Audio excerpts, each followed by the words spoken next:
আপনি কি জানেন একটা আম 3 কিলো পর্যন্ত হতে পারে? নমস্কার, আমি শম্পা। আজকে নিয়ে এসেছি আম নিয়ে একটা অজানা গল্প। আমের আদি জন্মস্থান ভারত, মায়ানমার এবং বাংলাদেশ। প্রায় 4,000 বছর আগে থেকেই এই ফলের চাষ হয়। আম হলো ভারতের জাতীয় ফল এবং বাংলাদেশের জাতীয় গাছ। এছাড়া পাকিস্তানেও এটি অত্যন্ত জনপ্রিয়। আম গাছ 300 বছর পর্যন্ত বাঁচতে পারে এবং অনেক বছর ধরে ফল দিতে থাকে। গিনেস রেকর্ড অনুযায়ী বিশ্বের সবচেয়ে ভারী আমটি ছিল 3.49 কেজি। এটি ফিলিপাইনে পাওয়া গেছে।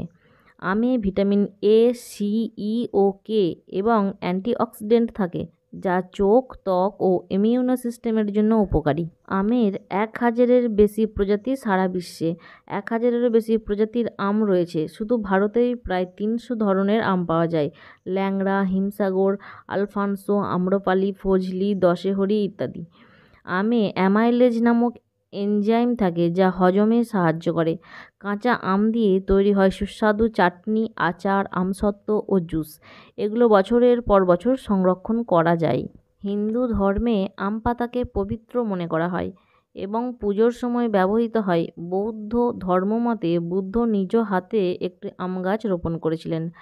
আমকে অনেকেই গরম ফল বলে থাকেন কারণ এটি শরীরের গরম ভাব এনে দেয়। তাই অনেকে জলে ভিজিয়ে খায় বা কাঁচা আম দিয়ে শরবত বানিয়ে খায়। এরকম নিত্য নতুন তথ্য পেতে আমার চ্যানেলটি সাবস্ক্রাইব করতে পারেন। ভালো লাগলে লাইক করে দিতে পারেন।